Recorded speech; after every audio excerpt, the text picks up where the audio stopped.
Welcome to the Daily Tanya. Today is Sunday, the 28th day of Menachem.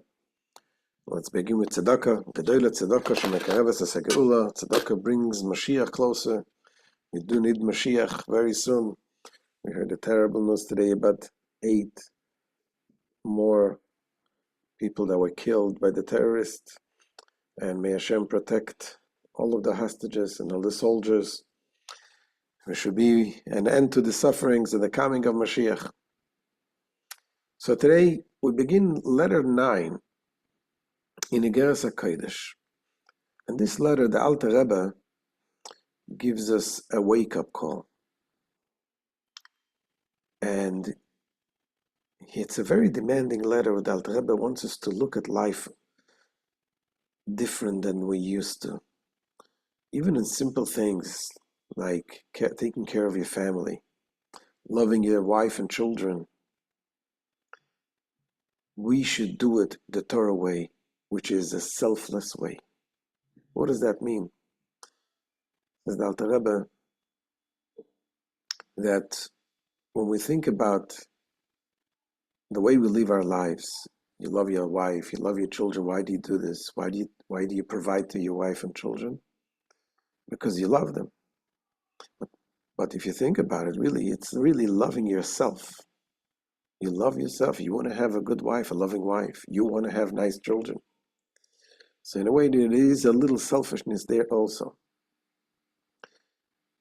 Now, the Rebbe demands from us that as a Jew, we are called Goy Echad Ba'aretz. We need to live our lives to bring the Echad, the God, into the earth, into our mundane lives. So are we doing things to take care of ourselves, of our children, of course. But why do we do it? I had a discussion today with my children about the concept called self-care. You take care of yourself. It's an important thing. You do things what makes you feel good. Is that okay or is it not okay? Is it selfish or not? And the answer is that it depends why you do it and how you do it. If you're doing self-care, because this way you're going to be a better mother, you're going to act better, you'll be able to serve Hashem better, to be able to take care of your own needs so you can provide, then it's a good thing. See, to be a Jew, to live a godly life is not only when you go to synagogue and you pray. As the Alter Rebbe says, you say Shema Yisrael, you close your eyes and you think about what do we think about Shema Yisrael? Hashem Elokeinu, Hashem Echad, God is one. There's nothing else but Hashem. And then you open up your eyes again, and you're back into Hashem is gone. You're back into the reality, to the real world, to the physical world. Now the Rebbe says, no, we need to focus that our lives should be a godly life. You do things, you provide for your family because the Torah commands us. And when you do it that way, that's going to be selfless. You take care of your children, you're going to put away your phone, and you're going to attend your children. When you do it a selfless way, you're doing it real. And you're doing it because the Torah commanded us. Because you are placed in this world with a godly soul to be able to provide. Just like Hashem provides, you have to act godly to provide and to give and to feed the godly souls. So let's see how the Alter Rebbe says it inside. And the Alter Rebbe begins this letter by saying, Uvai achai v'reya, addressing it to my beloved ones, my brothers, my friends. I love you like myself. Because such a demanding letter, the Alter Rebbe shows how much he tells it to us out of love. In addition to that, the Frierdiker Rebbe says also that the Alter Rebbe wants us to love each other, and that is how you become a friend of the Alter Rebbe. So let's see inside letter 9 in Igeret Hakodesh. Ahuvai achai v'reya asher kenafshi. My beloved ones, my brethren and friends, who are unto me like my soul. Bossi kemaskir me'oire yeshenim betardemas havle avolim. I come herewith as one who reminds and awakens those who sleep the slumber of vanities of vanities. Velefkoyach eine ivrim, and to open the eyes of the blind. We live our lives like blind people. We see a physical world. We see things. Why do we work? We work for a living. Some people focus, they want to work for months and months because they want to get to the vacation spot. And then you realize is that the real thing? It's foolishness. There's a purpose of life, and that is to be connected to Hashem, to be fulfilling our purpose, the ultimate purpose in life. Says the Alter Rebbe, Yabitu lirois, let them look and see. See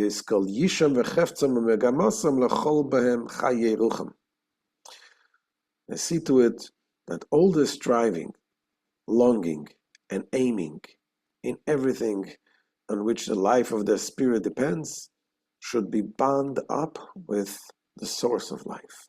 In the divine source of the living waters, the fountainhead of life. Throughout all the days of the life, with respect to the soul as well as the flesh. So Judaism does not finish when you walk out of the synagogue. In the physical and daily day-to-day life, everything should be connected with God. Hainu, kol mile de alme ve'iske parnose, lo yeh ke'elu de'avdei negamayu. That means, in all mundane matters, and in the means by which one earns one's livelihood, one should not be like those who do everything for their own sake, acting only out of their desire to satisfy themselves and their families rather than for God's sake. V'lo yeh beis Yisrael kechol hagoyim, the zonim umefarnesim umeikrim l'neshayu v'nayu me'ahava. Let not the house of Israel be like all the Gentiles who feed, provide, and esteem their wives and children out of self-love. So yes, is it a bad thing? Of course not. You provide, you love, but the Alter Rebbe tells us that from us there is a higher call, is a deeper demand that we should do those things not out of self-love, but out of the mission we have that God commanded us. For it is written, who is like your people Israel, a unique nation on earth? The Alter Rebbe explains, this means that even in mundane earthly matters, they will not be heaven for friends separate. They should not separate them from God's true unity. Continues the Alter Rebbe and says, if you don't do that, it's basically, when we say Shema Yisrael, what is the Shema Yisrael? What do we say? It's like a testimony. We testify, we close our eyes, we say that Hashem is one. God is one, there's nothing else. If you don't mean it, if you open up in your eyes and then you move on to your regular mundane activities without acting selfish, then it's like you're bearing false witness. You didn't mean what you said. To bear false witness, while reciting the Shema every evening and morning with closed eyes. Hashem echad b'dalet ruchos hashamayim mimal u'ba'oretz u'mitachas. Hashamayim mimal u'ba'oretz mitachas. Saying God is one in the four directions and in the heavens above and the earth below. Those attesting to God's unity even in the mundane realms. As Rabbi Steinsaltz puts it, like children playing king and subjects. You're the king, I'm the subject.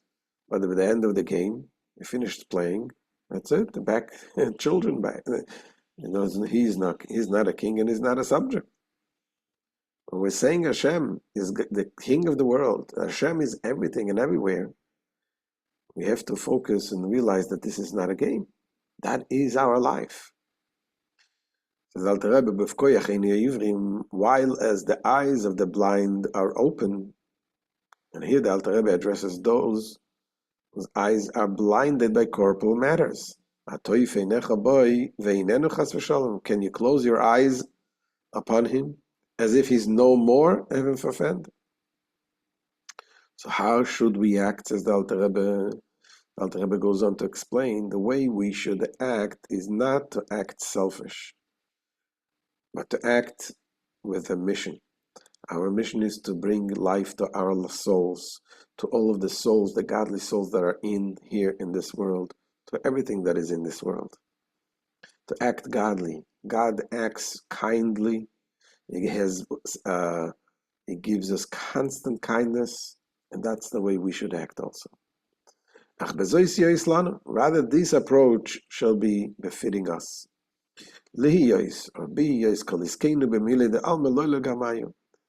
That all our involvements with mundane affairs should be conducted not for its own sake, not for our selfish reasons, but in order to animate souls, meaning to provide sustenance for fellow Jews whose souls are variably, so to speak, portions of God. And to supply what they lack out of gratuitous kindness, without expecting anything in return. And this way, we are acting godly, because that's exactly what God does. In this way, we make the form, which is the soul, resemble He who formed it, God who is one. For the chesed of God endures throughout the day, meaning all the time, at all times, a true chesed without thought of reward. That animates the universe and all that fills it at every single moment. But in the same time, it doesn't mean that your family does not take priority. It does take priority. Why? Because God said so. The Torah tells us that we need to provide, make sure that our families is provided for. And then there is the criteria. Who do you give? What do you give? There is criteria also. When your family has what they need, you have to provide to others who don't have. Don't wait until you spoil the children with everything and then the leftovers you give away. Continues the Alter Rebbe, it is only that according to the Torah, a man's wife and children take precedence over all others. As it says, there is the priorities. You have to give to your family first. There is, if there are poor people living, your neighbors, they take precedence over people who don't live in your neighborhood. And there is such priorities in the Torah, and that's how we have to follow. The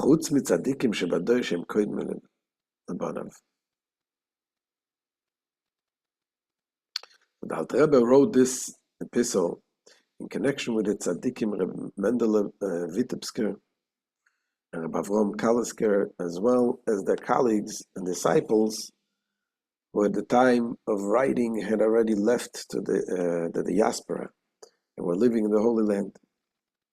The Alter Rebbe therefore goes on and says that there is, according to Torah, priority to provide to those holy people, those special tzaddikim in this generation, they even take precedence to your own children, except for the tzaddikim of the generation who take precedence over one's children. The tzaddikim shebe'eretz Yisrael koidmu l'tzaddikim shebechutz la'aretz. Moreover, the tzaddikim of the land of Israel take precedence over the tzaddikim in the diaspora. Apart from the fact that they did not leave anyone in the diaspora comparable to themselves. This will suffice for the discerning. So yes, it is a demanding letter. It is an eye-opener. But this is what the Alter Rebbe is training us, the way we act, the way we should live our lives. And that way, when we act in such a way, in a selfless way, this is what brings us true happiness. This is what brings us the ability of attending and caring for our families. That itself is in a much better way when we do it in the Torah way. This is the end of today's Shir. Menachem. We'll see you tomorrow. Have a wonderful day.